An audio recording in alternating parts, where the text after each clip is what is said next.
E aí, pessoas, beleza? Bom dia, boa tarde, boa noite, tudo tranquilo, tudo em paz? Como é que está a existência de vocês? Onde vocês estiverem aí em São Paulo, Rio de Janeiro, Brasília, na França, né? Se estiver na França, se estiver em Paris, né? Se estiver nos Estados Unidos, se estiver nesse Brasilzão de meu Deus aí, no Mato Grosso, no Piauí, Rondônia, no Acre, se estiver fora do Brasil, se estiver na Argentina, como eu falei, na França, né, em Paris, se estiver ou em outras cidades francesas, se estiver nas Américas, aí onde você estiver nas Américas, na Argentina, na Bolívia, na Colômbia, onde você estiver nesse mundão de Deus na Europa, né? Se estiver, como eu falei, na França, em Portugal, se você estiver na Alemanha, se você estiver na Inglaterra, onde você estiver nesse mundão de Deus, muito obrigado por mais uma vez você estar no canal. Paulo Dharma, 1970, muito obrigado. Mais uma vez você está aí, ó, está aqui no meu Instagram, arroba Paulo Dharma, 1970, muito obrigado. Agradecendo também a Deus, né, sempre, porque sem Deus nós não somos rigorosamente nada. Deus e o nosso Senhor e Salvador Jesus Cristo, que é o caminho, a verdade e a vida. Ninguém vai a Deus se não for por Cristo sempre. Beleza? Beleza? Beleza? Isso é a razão, essa é a nossa razão de viver. Sem essa razão de viver, nós não somos rigorosamente nada. Tranquilo? Pedindo para você que está aí, né? Você que não é inscrito no canal, se inscreva no canal, compartilhe o vídeo, curta o vídeo, se inscreva no canal, compartilhe, comente, passe esse vídeo adiante para que outras pessoas tenham acesso ao canal Paulo Dharma 1970. Beleza? Beleza? Beleza? Você que não é inscrito no canal, dá essa força aí, dá essa força, dá essa moral. Se inscreva aí no canal, aqui no canal Paulo Dharma 1970. Como eu falei, tá aqui o meu Instagram, arroba Paulo Dharma 1970. Entra lá. Também no Twitter, também, se quiser também, Paulo Dharma 1970, também no Twitter também, beleza? Beleza, beleza? Entra lá, me segue lá, tranquilo? Curta o vídeo, se inscreva no canal, compartilhe, comente. 10 segundos vai passar aqui a entrada do canal, vai passar aqui os letreiros do canal rapidinho. A gente volta aqui em 10 segundos, é o tempo de ir ali pegar uma água e a gente volta aqui em 10 segundos, tranquilo? Vou estar te esperando, hein? Valeu, até já já, valeu.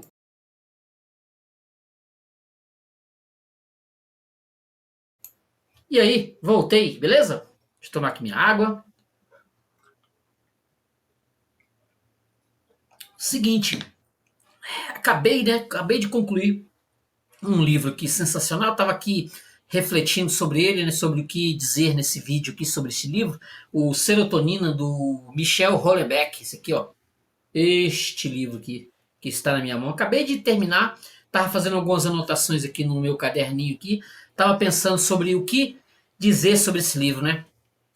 Vamos aqui para o quarto livro do Michel Houellebecq aqui no canal, pelo menos um por ano, né? Por um por ano. Começou aqui com Submissão, teve o Plataforma e o Partículas Elementares. Você deve estar vendo aí a capa do Plataforma, a capa do Submissão, a capa do Partículas Elementares. E eu descobri aqui procurando, dando uma olhada na internet, vendo que ele tem mais um livro que futuramente deve aparecer aqui no canal, que é esse aqui, né? Aniquilar. Esta edição aqui que eu tenho, ó.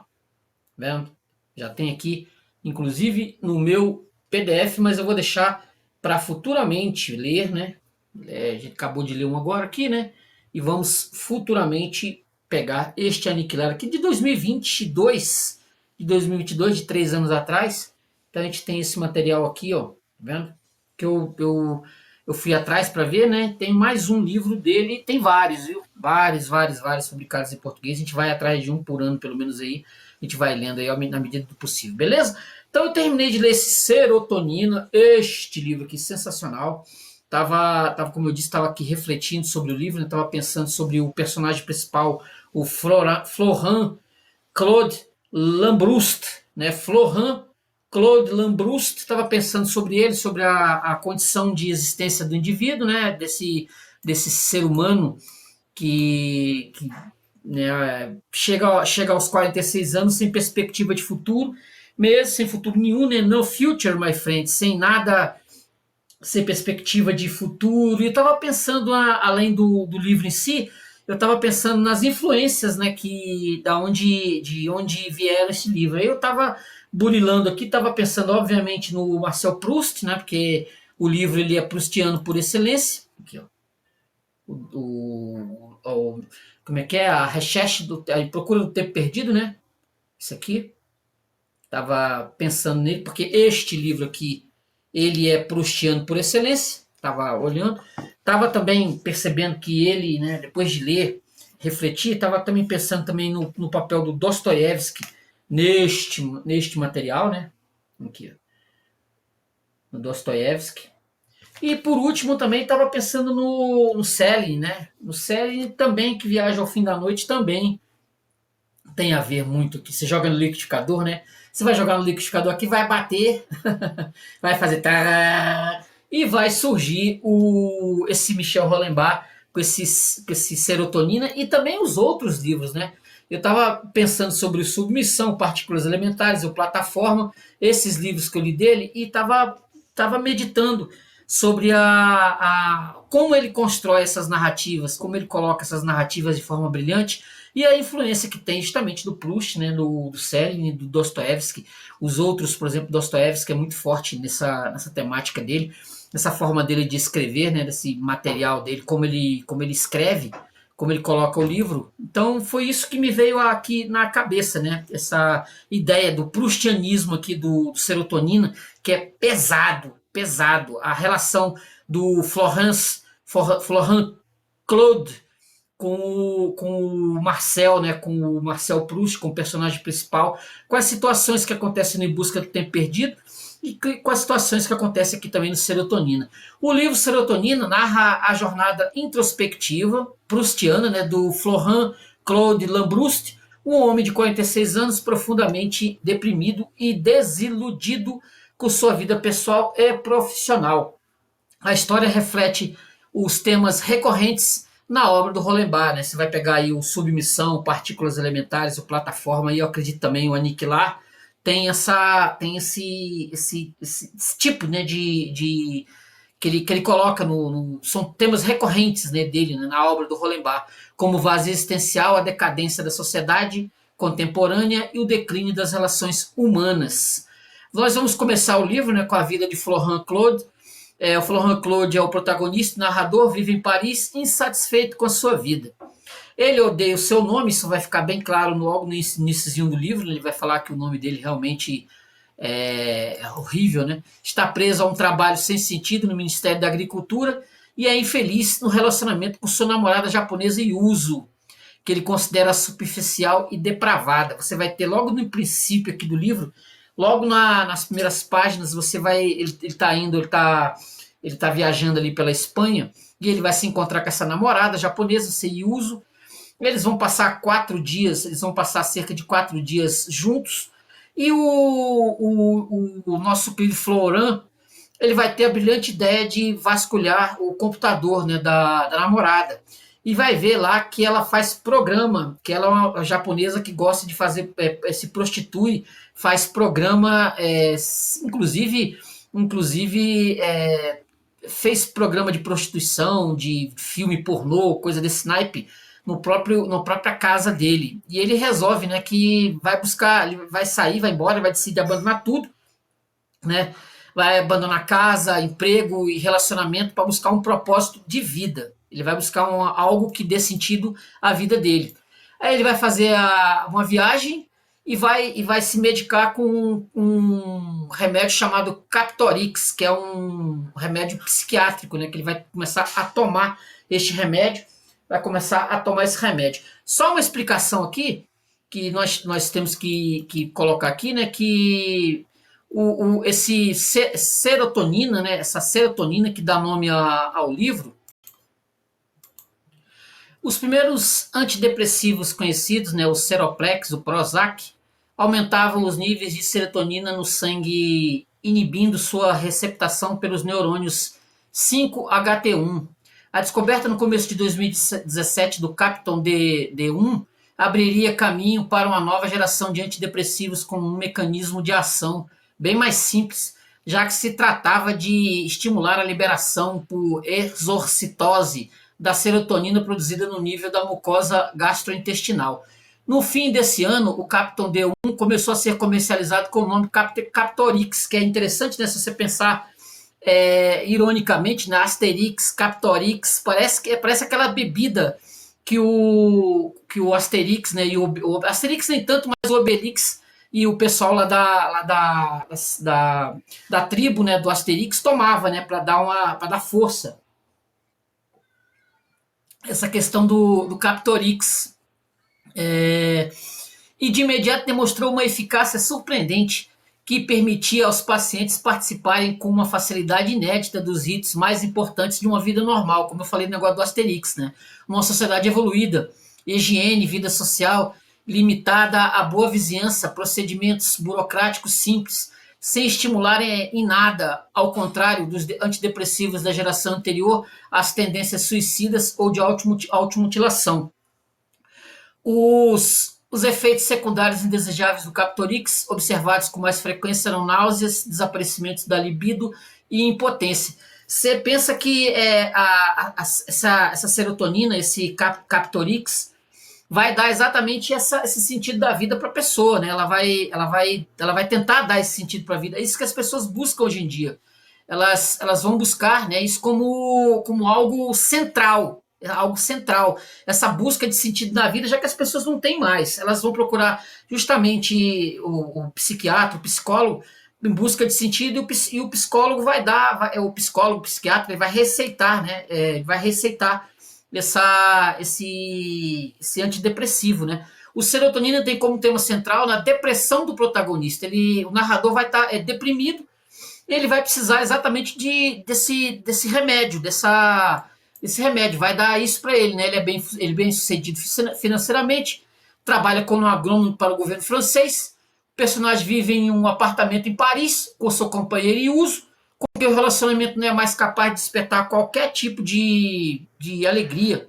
Tanto a vida afetiva quanto o trabalho causam apenas insatisfação para Florent, que, tragado pela depressão, decide largar tudo e embarcar em um processo de apagamento de sua identidade. Inclusive, eu lendo o livro, eu até cheguei a pensar que ele realmente ia apagar até o CPF dele, né? Assim, em algum momento ele ia largar tudo, ia largar tudo, ia, assim, sei lá, viver na rua, entendeu? Assim, completamente a depressão era tão forte que eu cheguei a elocubrar com os meus botões, né? Com o momento que ele larga a Yuzo, né? A mulher lá, a japonesa, eu cogitei até que ele fosse largar tudo, mas ele assim, ele ia largar, mas ele largou tudo, mas assim, foi para um apartamento. Aí ele foi fazer uma recontagem da vida dele, foi fazer relembrar, né? Uma espécie de, como eu falei, do Marcel Proust. Ele vai buscar nas experiências dele do passado. Ele vai buscar nas experiências dele do passado, junto com esse Captorix, né, com esse remédio. Ele vai buscar essas experiências dele no passado, o que foi que aconteceu. Ele vai falar sobre os relacionamentos, né, que ele teve, né, com a Camille, que é apresentada como o grande amor da vida de Florent Claude, uma mulher vibrante e apaixonada. Ele perdeu Camille por causa da sua incapacidade de se comprometer e de seu egoísmo, né? Uma das maiores tragédias pessoais de sua vida. Ele trai a mulher, né? Ele trai a mulher sem nenhum tipo assim, ele trai, e depois não tem nem explicação pelo que ele fez, né? Porque o que ele fez, e a mulher simplesmente vai embora. Tem a Kate, outra ex-namorada, uma inglesa que representava estabilidade e carinho. Ele a abandonou por razões igualmente triviais, repetindo seu padrão de destruição nas suas relações. Durante sua jornada, o Florent Claude reconecta com Aymeric, um amigo de juventude, agora um fazendeiro desesperado. Aymeric está à beira da ruína financeira por causa das políticas agrícolas da União Europeia, que favorecem grandes corporações e esmagam pequenos produtores. O livro vai explorar, né, o desespero da classe rural francesa, culminando em um protesto violento liderado por Aymeric. Este evento trágico reflete o colapso das comunidades tradicionais na França e a alienação provocada pelo capitalismo global. Quer dizer, os franceses, desesperados, né, com as perdas por conta da União Europeia, a União Europeia chegando ao ponto de querer abrir exceções lá com relação a aquilo que eles têm, né, que é a agricultura francesa, e o governo simplesmente de quatro para a União Europeia, sem dar assim, nenhum respaldo, nada, nada, nada. Eles vão entrar num conflito, o Florent Claude vai ficar olhando de longe, ele vai ficar olhando de longe nesse conflito, não vai se envolver.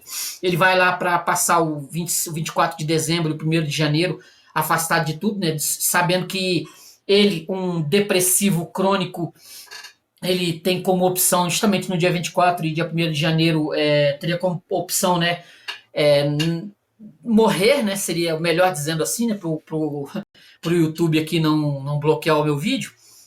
Ele sabe que ele tem essa solidão imensa nele, e ele vai procurar justamente esse Aymeric para conversar, vai ter contato com a família desse Aymeric, que ele era amigo desde a época de faculdade, e vai saber que esse Aymeric estava separado e esse Aymeric vai entrar em luta contra o próprio Estado francês. Né? Bem forte isso.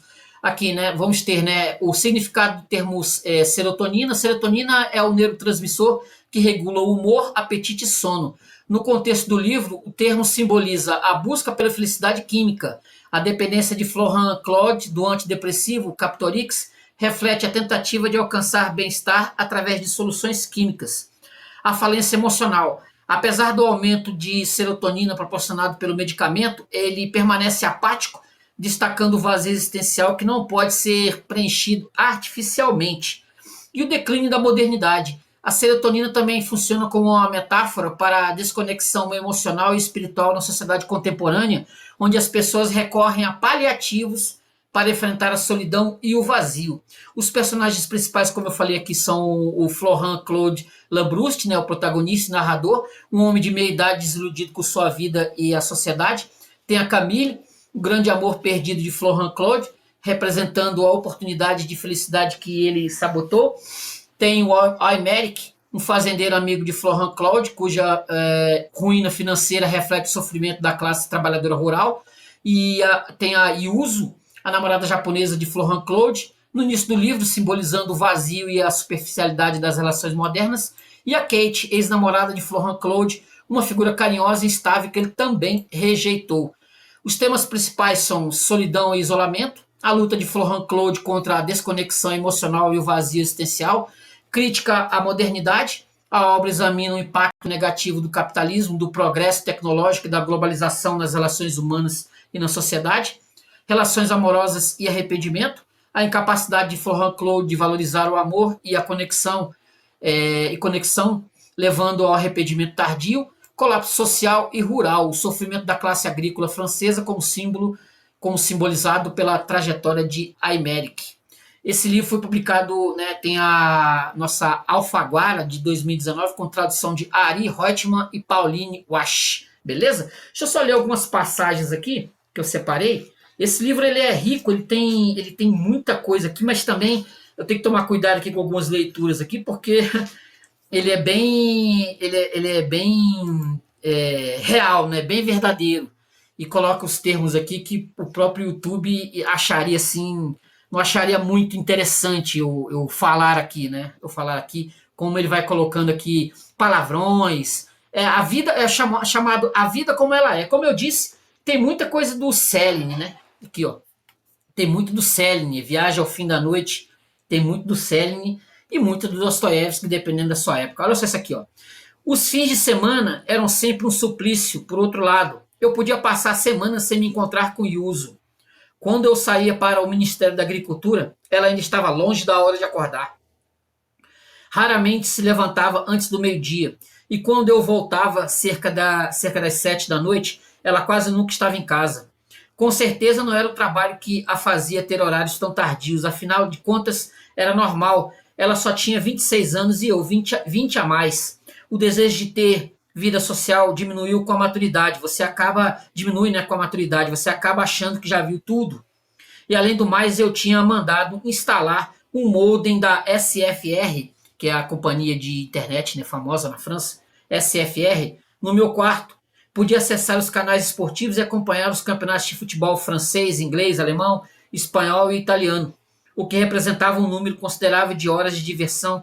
Se Pascal conhecesse o modem da SFR, talvez visse as coisas de outra maneira. E tudo isso pelo mesmo preço das outras operadoras. Eu só não entendia porque a SFR não dava mais destaque na sua propaganda, a maravilhosa variedade que oferecia na área de esportes, mas enfim, cada macaco no seu galho. Ele vai narrar, o Rolenbach vai narrar, vai dar tudo sobre a França. Ele vai revirar a França para cima e para baixo, cidades, a cultura, os gostos do francês médio, vai fazer ele vai dar uma geral, né? Vai dar uma geral. Isso não é novo, né? Nós vimos isso nos outros livros. Ele tende a expor a França muito, né? Ele vai expor a França bastante nesse tipo de leitura. Você que não conhece, você que nunca andou pelas ruas francesas, você vai ter uma ideia aqui, ruas, localidades. Ele sai passando o pente fino aqui nessa narrativa dele. Olha aqui, ó. Curiosamente, foi vendo Public Senate, um canal onde não esperava encontrar grande coisa, pelo menos nada desse tipo, que afinal achei a solução. O documentário intitulado Desaparecidos por Escolha reconstruiu o percurso de diferentes pessoas que um belo dia, de forma totalmente imprevisível, decidiram cortar os laços com a família, os amigos, a profissão. Um sujeito que, numa segunda-feira de manhã, quando ia trabalhar, largou o carro no estacionamento da estação e entrou no primeiro trem, deixando a escolha do destino da viagem nas mãos do acaso. Outro que, em vez de voltar para casa depois de uma noitada, alugou um quarto no primeiro hotel que encontrou e ficou perambulando durante meses por diversos hotéis de Paris, mudando de endereço toda semana. Os números eram impressionantes. Todo ano, mais de 12 mil pessoas na França optavam por desaparecer, abandonar a família e refazer sua vida. Às vezes do outro lado do mundo, às vezes sem mudar de cidade. Fiquei fascinado e passei o resto da noite pesquisando na internet para me aprofundar no assunto, cada vez mais convencido de que estava indo ao encontro do meu próprio destino. Eu também ia ser um desaparecido por escolha, e o meu caso era particularmente simples, não tinha que fugir de uma mulher, de uma família, de um grupo social pacientemente construído, mas apenas de uma simples companheira estrangeira que não tinha nenhum direito de me perseguir. Além disso, todos os artigos que li online insistiam num ponto já muito enfatizado pelo documentário. Na França, qualquer pessoa adulta é livre para ir e vir. O abandono da família não constitui um delito. Essa frase deveria ser gravada em letras garrafais em todos os prédios públicos. Na França, o abandono da família não é delito. Insistiam muito nesse aspecto. Enumeravam provas impressionantes. Caso a polícia ou a gendarmeria localizassem uma pessoa dada como desaparecida, a polícia e a gendarmeria eram proibidas de revelar o novo endereço sem o consentimento do sujeito. E em 2013 foi revogado o procedimento de busca a pedido da família. Era impressionante que, num país onde havia uma tendência a restringir de maneira progressiva as liberdades individuais, a legislação tivesse mantido essa, mais fundamental até, a meu ver, e mais filosoficamente perturbadora, que o suicídio. Entendeu? Bacana, né? Você ter essa opção quando você não vê mais nenhuma saída, se tudo está realmente tudo chegou no seu fim, em vez de você cometer você simplesmente vai embora, vai embora, vai embora. Essa é a melhor solução. Essa é a melhor solução. Larga tudo e vai-se embora.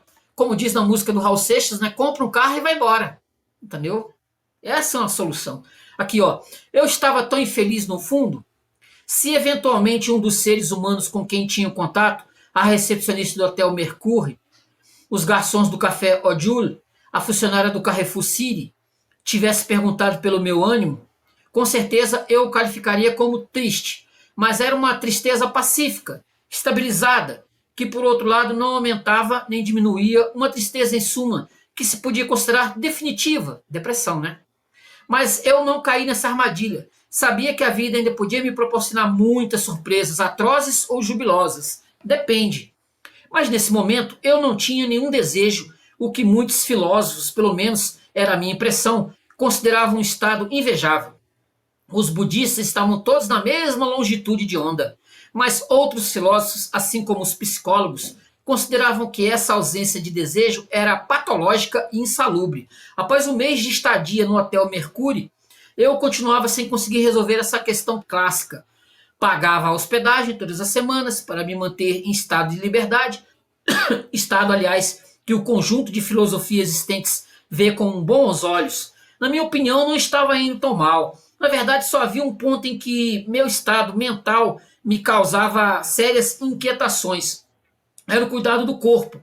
E mesmo assim, apenas as abluções Chegava no máximo a escovar os dentes, isso ainda conseguia, mas a perspectiva de tomar uma chuveirada ou um banho de banheira me dava clara repugnância. Na verdade, eu preferiria não ter mais corpo. O fato de ter de ser obrigado a lhe dar atenção e cuidados, me parecia cada vez mais insuportável. E embora a impressionante multiplicação do número de pessoas sem teto tivesse levado a sociedade ocidental a atenuar pouco a pouco seus critérios a esse respeito, eu sabia que um estado de fedor muito acentuado acabaria me singularizando de forma inadequada.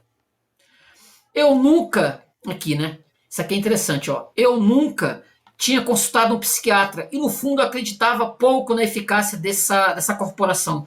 Por isso, escolhi no Doctolib um especialista que tinha consultório no 13º arrondissement para minimizar, pelo menos, o tempo do transporte. Aí ele vai conversar com o psiquiatra, né, vai receitar para ele esse Captorix, né? Eles vão ter uma conversa. Esse psiquiatra vai recomendar para ele, vai, né, o psiquiatra vai, eles vão ter vários contatos, né, ao longo do livro aqui, você vai ter vários contatos, o psiquiatra vai receitar para ele, e ele vai rodar, né, e como eu falei, ele vai ficar rodando pela França para cima e para baixo, aí vai ter essa remembering, né, essas lembranças, como eu falei, essa em busca do tempo perdido. Ele vai ao passado, lá atrás, ele vai trazer para o presente e vai fazer uma recapitulação, né, da vida dele até aquele presente momento. Olha aqui, ó. Embora o termo ainda não fosse muito conhecido nessa época, os outros proprietários eram exatamente o que mais tarde se chamaria de bobos, burgueses boêmios. E eles só podiam comemorar o fato de terem uma atriz de teatro como vizinha. Aliás, o que seria do teatro sem os burgueses boêmios? Na época, o jornal Libération não era lido apenas pelos eventuais partícipes do mundo do espetáculo, mas também por uma parte, embora decrescente, do público. E o Le Monde ainda mantinha mais ou menos suas vendas e seu prestígio, de maneira que Claire, né, a atriz, outra namorada a atriz, né, foi recebida com entusiasmo no condomínio. Eu tinha ciência de que meu caso podia ser mais delicado para eles. A Monsanto, que ele trabalhava na época, devia parecer uma firma quase tão honorável quanto a CIA.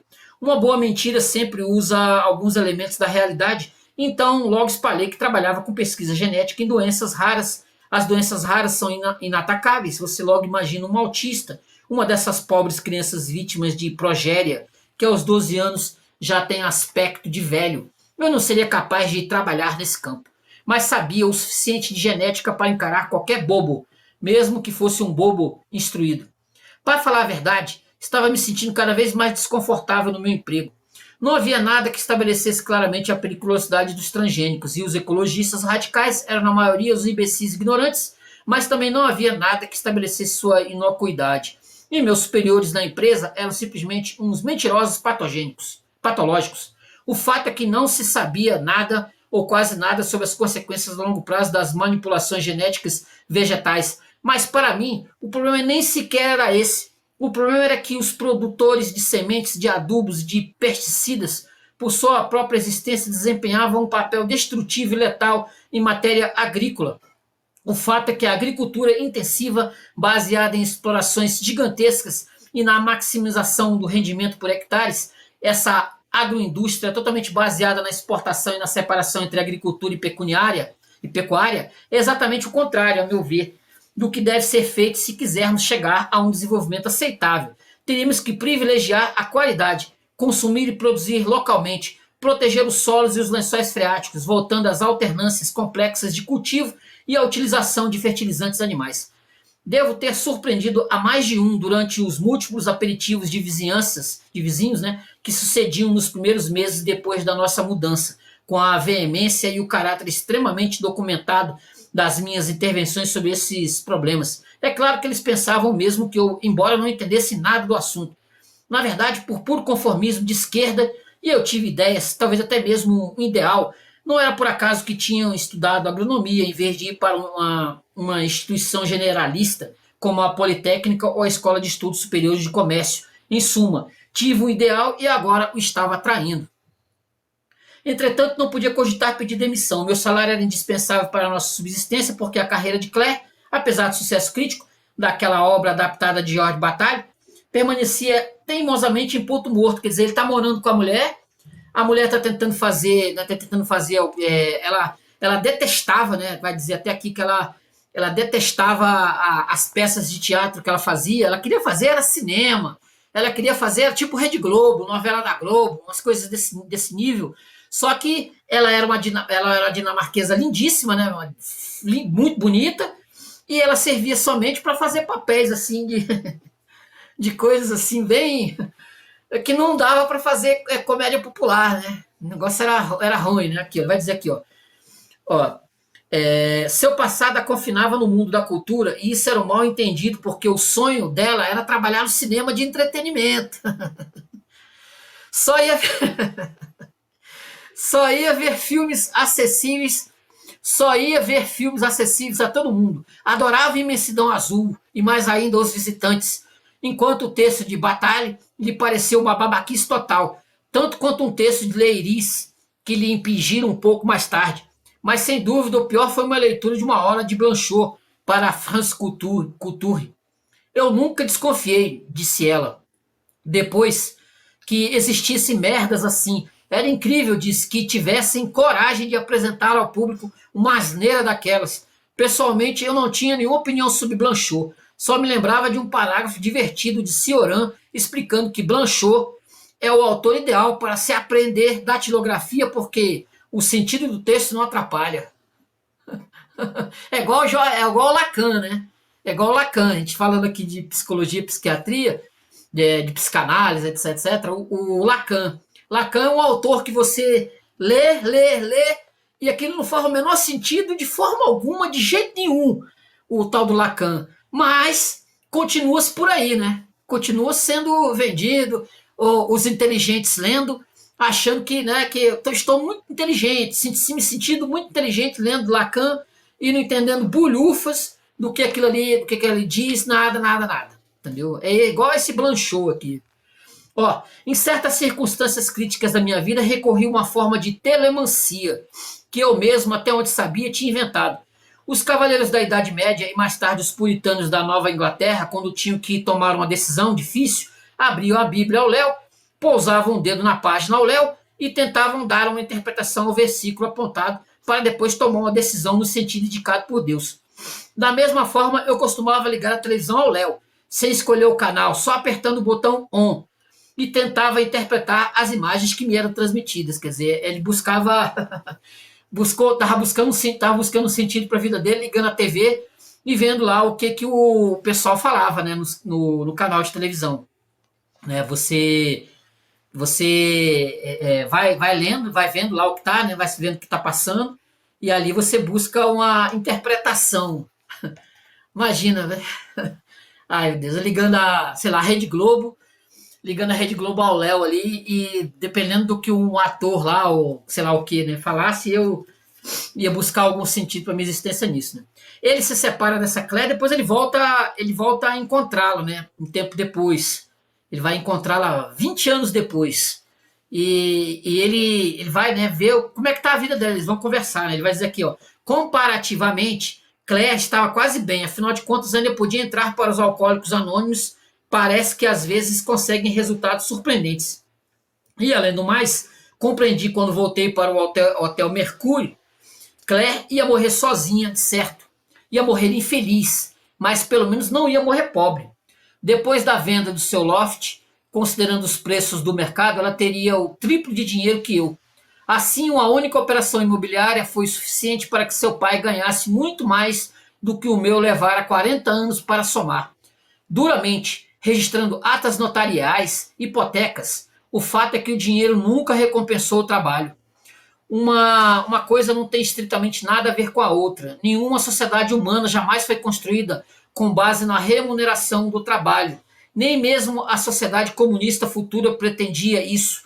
O princípio da distribuição das riquezas foi reduzido por Marx a uma fórmula perfeitamente oca, entre aspas, a cada qual segundo suas necessidades, fecha aspas, que seria motivo de chicanas e contestações intermináveis se alguém por azar tivesse tentado colocá-la em prática. Felizmente, isso nunca aconteceu, nem nos países comunistas, nem nos outros. O dinheiro vai atrás do dinheiro e acompanha o poder. Essa é a palavra definitiva sobre a organização social. Só para dizer aqui, né, para não esquecer, que ele abandona essa uso, né? Ele vê lá o que ela ele vê no computador, como eu falei, as coisas que ela fez lá, e ele simplesmente larga ela e vai embora. Larga ela e vai embora, assim, sem dar satisfação nem nada. Já que a Claire, eles vão comer eles bebem lá uns negócios, vão num restaurante comer. Ela vai contar a vida dela, né? Vai contar a existência dela, os problemas com a mãe, né? O pai era um bom vivant, morreu, deixou um dinheiro com a mãe, aí a mãe colocou ela num colégio interno. Ela vai contar a história triste da vida dela, de como a vida dela realmente foi sofrida. Aí ele simplesmente vira e vai embora. Fala assim, não vou mais, né? Não vou mais ficar aqui ouvindo essa mulher, não, e pega o beco. Ele tem um amigo, né? Esse Aymeric Diancourt Hollande, que era meu único amigo de verdade. E eu passava quase todas as noites no quarto deles, na época de faculdade, né? Primeiro em Grignon, depois no pavilhão de agronomia da cidade universitária, bebendo packs de cerveja 8,6 e fumando maconha. Bem, era mais ele que fumava. Eu, no fundo, preferia cerveja, mas ele devia fumar uns 30 baseados por dia, deve ter passado os 2 primeiros anos do curso constantemente chapado, e sobretudo ouvindo discos, com seu cabelo comprido, loiro, encaracolado, suas camisas de lenhador canadense. A Aymeric tinha um estilo grunge, bem típico, mas foi muito mais longe que o Nirvana e o Pearl Jam. Ele realmente voltou às origens e todas as estantes do seu quarto estavam tomadas por centenas de vinis dos anos 60 e 70. De Purple, Led Zeppelin, Pink Floyd, The Who, tinha até The Doors, Procol Harum, Jimi Hendrix, Van der Graaf Generation. Isso não existia, ainda não existia o YouTube. E nessa época ninguém se lembrava desses grupos.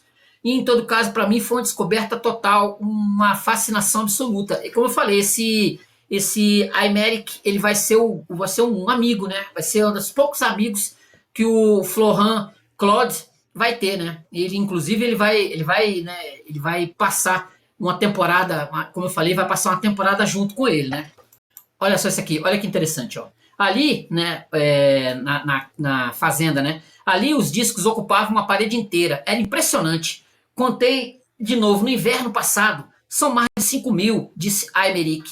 Ainda tinha o mesmo tocadisco, um Technic MK2, mas os alto-falantes eu nunca tinha visto. 2 enormes tijolões de nogueira crua, de mais de 1 metro de altura. São um Klipschorn, disse ele, os primeiros alto-falantes fabricados pela Klipsch e talvez os melhores. Meu avô os comprou em 1949. Ele era louco por ópera. Depois da sua morte, meu pai me deu. Ele nunca se interessou por música. Tive a impressão de que aquele equipamento não era muito usado. Uma camada de poeira caiu sobre a tampa do MK2. Sim, é verdade, confirmou Aymeric, que deve ter surpreendido alguma coisa no meu olhar. Não tenho mais cabeça para ouvir música. É complicado, sabe? Eu nunca consegui uma estabilidade financeira, então de noite fico pensando, revendo as contas. Mas enfim, como você está aqui, vamos ouvir um som. Enquanto isso, vai enchendo os copos. Depois de procurar nas prateleiras durante alguns minutos, pegou uma guma. Aqui, ó. Uma guma. O disco da vaca seria o mais adequado, comentou, antes de pousar a agulha no início de Grantchester Meadows. Era extraordinário. Eu nunca tinha ouvido uma coisa assim. Cada canto de pássaro, cada chapinhar do rio era perfeitamente definido. Os graves soavam tensos e potentes, os agudos de uma pureza incrível. Você pode pegar esses dois discos citados, né, o Maguma e o disco da vaca, né, o Atom Here Mother, né? Vai na última se você tiver curiosidade, pega aí nessas materiais de música, desses aplicativos de música que tem na internet aí, e pega a última faixa, não estou lembrando aqui de cabeça, a última faixa do Atom Here Mother.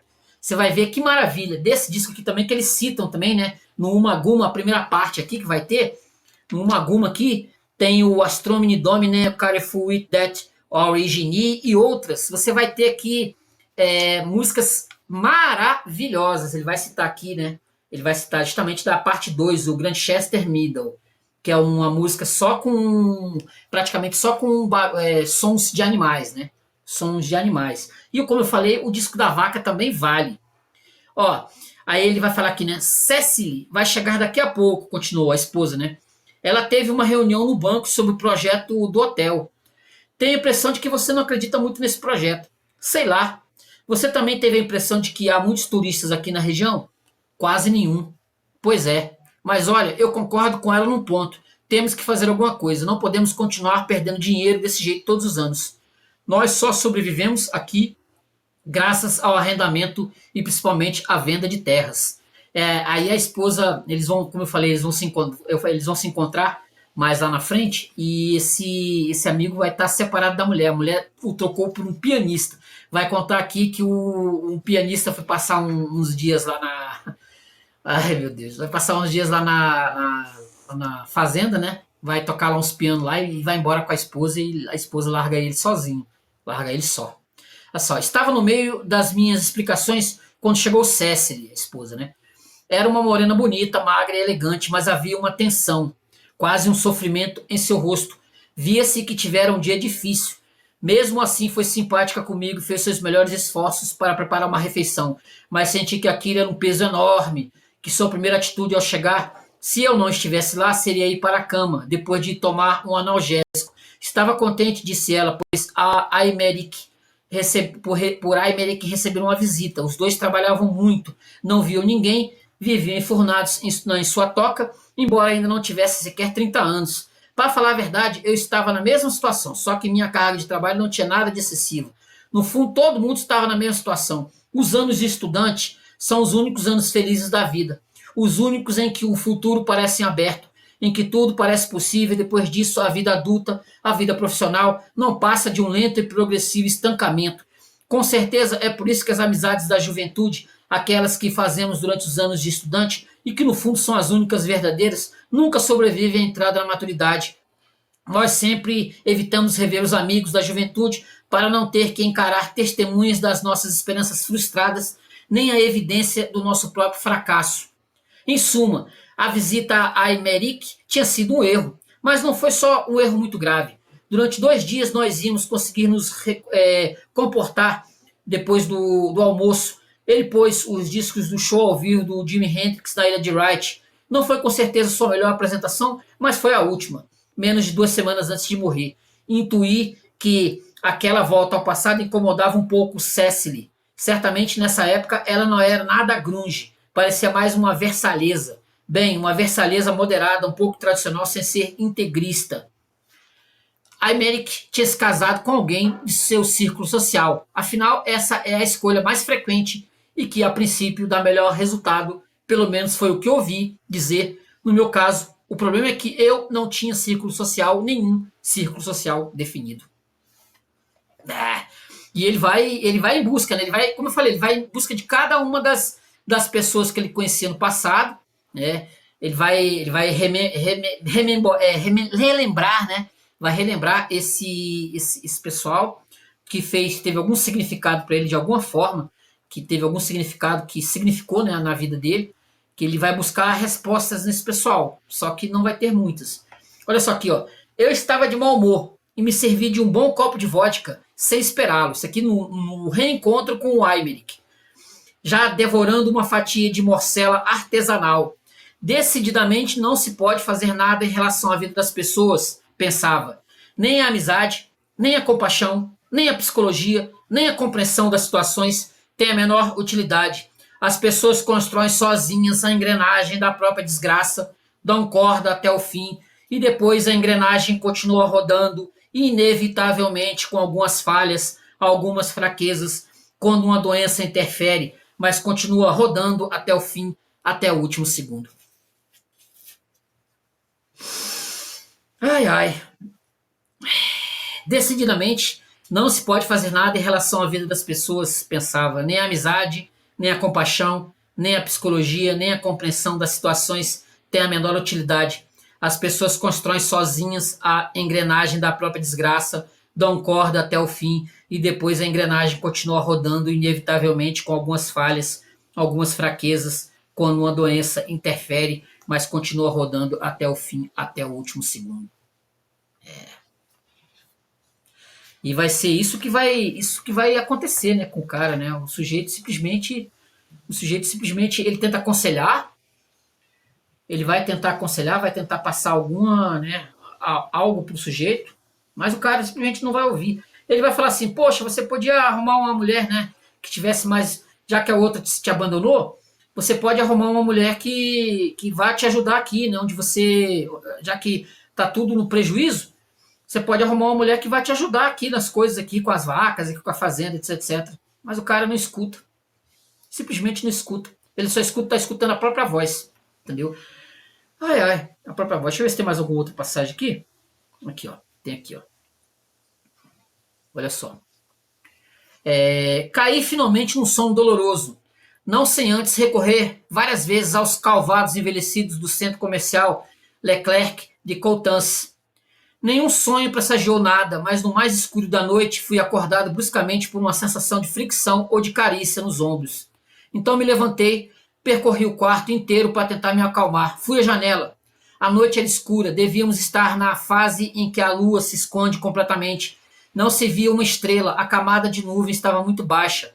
Eram 2 da madrugada, a noite ia pela metade, era a hora do ofício de vigília nos monastérios. Acendi todas as luzes que encontrei, sem conseguir me acalmar totalmente. Tinha sonhado com Camille, com certeza. Foi ela quem acariciou meus ombros no sonho, como fazia todas as noites, alguns anos antes, muitos na verdade.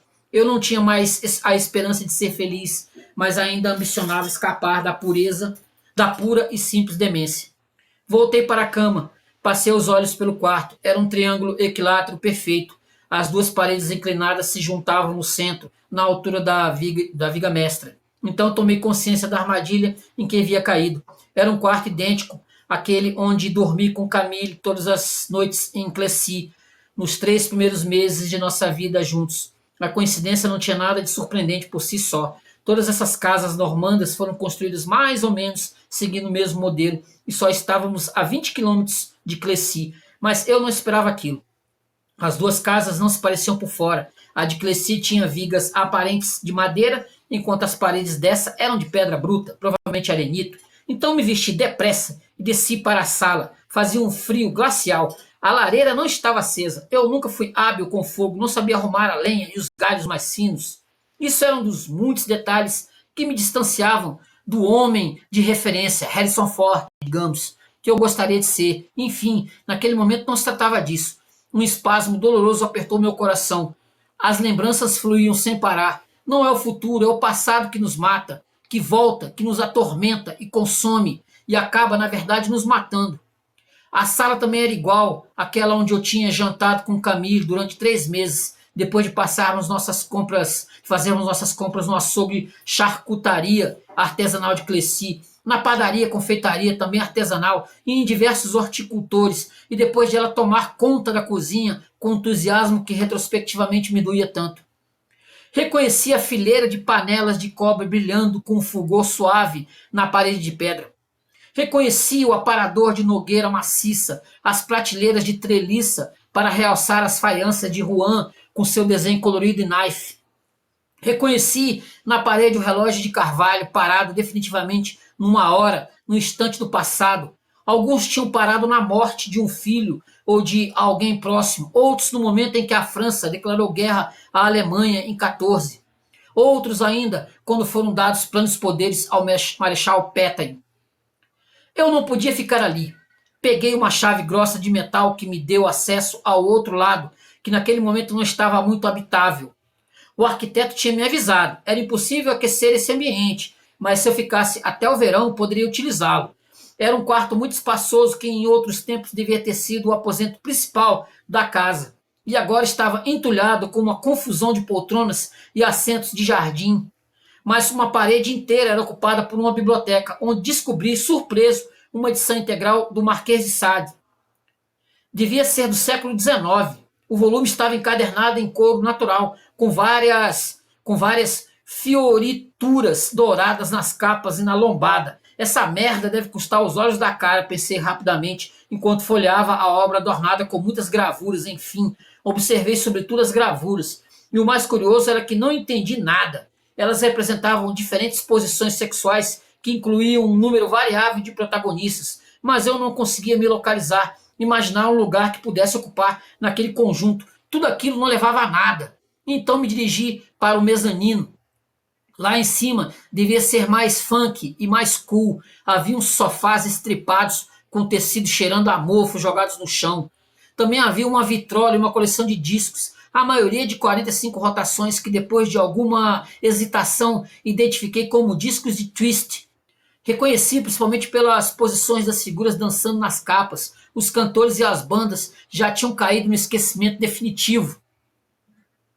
Então me lembrei de que o arquiteto tinha me parecido pouco à vontade durante a visita. Não ficou um minuto além do tempo estritamente necessário para me explicar o funcionamento dos equipamentos, 10 minutos no máximo, e repetiu várias vezes que para ele seria melhor vender aquela casa se as formalidades de cartório não fossem tão complicadas, etc. E principalmente se tivesse a sorte de encontrar um comprador. Ele devia ter um passado naquela casa, um passado cujos contornos tinha dificuldade para definir, entre o Marquês de Sade e o Twist, um passado do qual precisava se livrar, sem abrir com isso a possibilidade de um futuro, mas de todo modo, o conteúdo daquela ala da casa não me evocava nada que poderia ter encontrado na casa de Cleci. Era outra patologia, outra história, e voltei para a cama quase tranquilizado.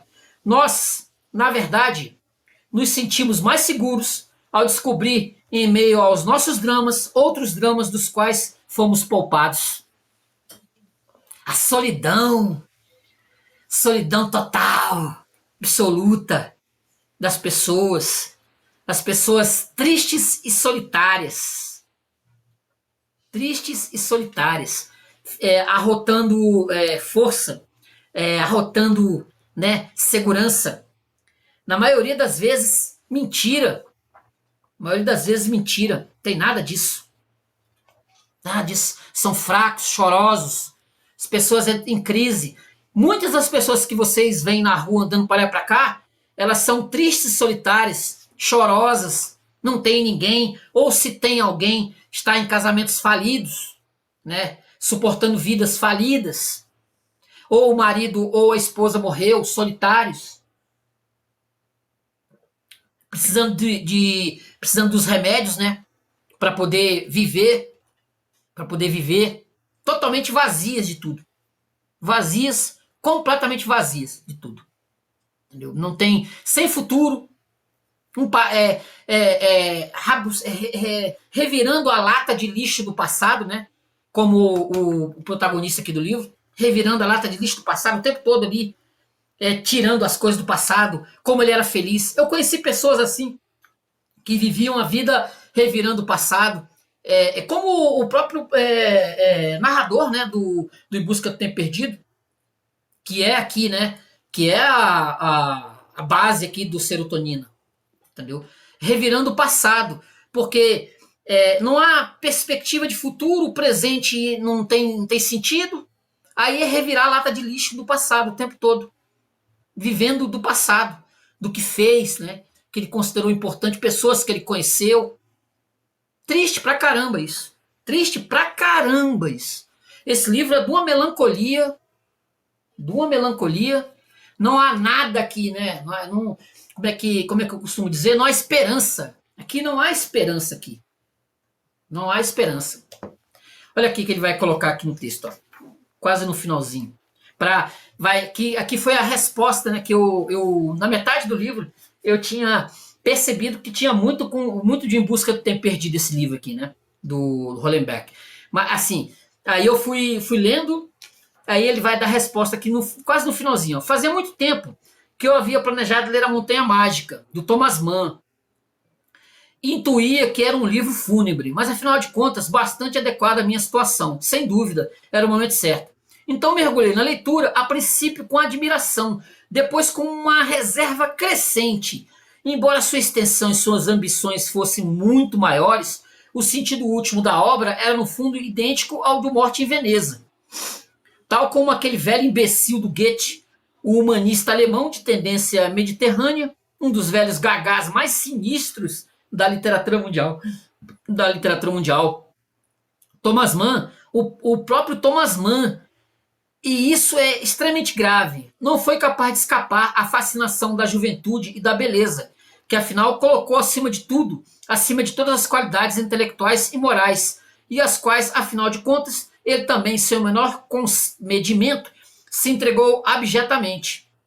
Assim, toda a cultura universal não servia para coisa nenhuma, toda a cultura universal não trazia qualquer vantagem ou benefício moral, porque na mesma época, exatamente na mesma época, o Marcel Proust, no final do Tempo Redescoberto, concluía, com notável franqueza, que não só as relações humanas, mas também as de amizade, não tinham nada de substancial a oferecer, eram pura e simples perda de tempo, e que o escritor, ao contrário do que todos acham, não precisava em absoluto de conversas intelectuais, mas de amores ligeiros com moças em flor.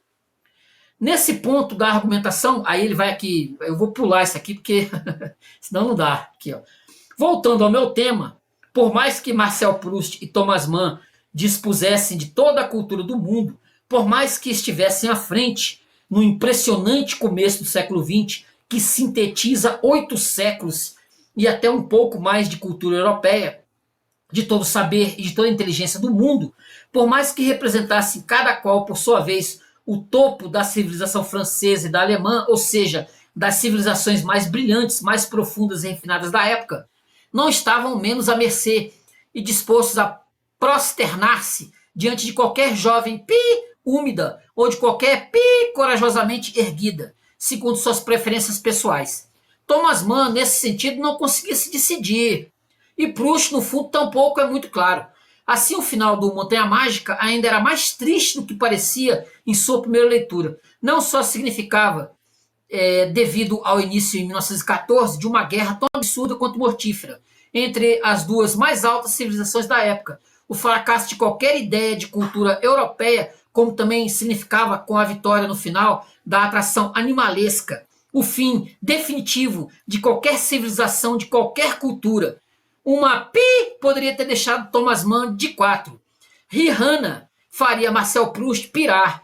Esses dois autores, pontos culminantes de suas respectivas literaturas, não eram, para dizer de outra maneira, homens cândidos. E teríamos que remontar muito mais atrás, ao começo do século XIX, ao tempo do romantismo nascente, para respirar um ar mais saudável e puro. Crítica, né, que o Hollenbach vai fazer, né? Vai fazer a cultura europeizada, né? A decadência de 8 séculos, 9 séculos de cultura que vão deixar a Europa, né, completamente destruída, principalmente depois da Segunda Guerra Mundial. Vai entrar em decadência, em degeneração. A Europa vai entrar em degeneração e vai ser exatamente esse ponto que o autor vai colocar o personagem dele, né, o Florent Claude Labrousse, totalmente decadente, um mundo decadente. E isso é algo que o Hollenberg já vem fazendo há bastante tempo. Ele vem fazendo, fez no Submissão, fez no Partículas Elementares, fez no Plataforma, e provavelmente isso vai estar também no de 2022, o Aniquilar, que também vai estar também, provavelmente. É um livro deprê pra caramba, é um livro muito deprimente. Melancólico, melhor dizendo, né? Melancólico. Como eu falei, não há solução, não há futuro. Cada livro do Hollenbach é isso, não há futuro, não tem perspectiva. Nós estamos nos enfiando cada dia mais numa lorota infindável, e daí a gente não tem a manha de sair mais. Essa é a ideia, né? Essa é a ideia que o autor ele vai deixando aqui no Serotonina. Ele vai deixando no Serotonina cada página, deixa eu ver, em cerca de 238 páginas de pura melancolia. É isso aqui que nós temos. Beleza, gente? Curta o vídeo, se inscreva no canal, compartilhe, comente. Hoje eu falei um pouquinho deste livro sensacional, desse livro triste e melancólico, o Serotonina, do Hollenbach. Beleza? Curta o vídeo, se inscreva no canal, compartilhe, comente. A gente volta semana que vem, se Deus quiser. Valeu, gente. Brigadão, hein? Tchau, tchau.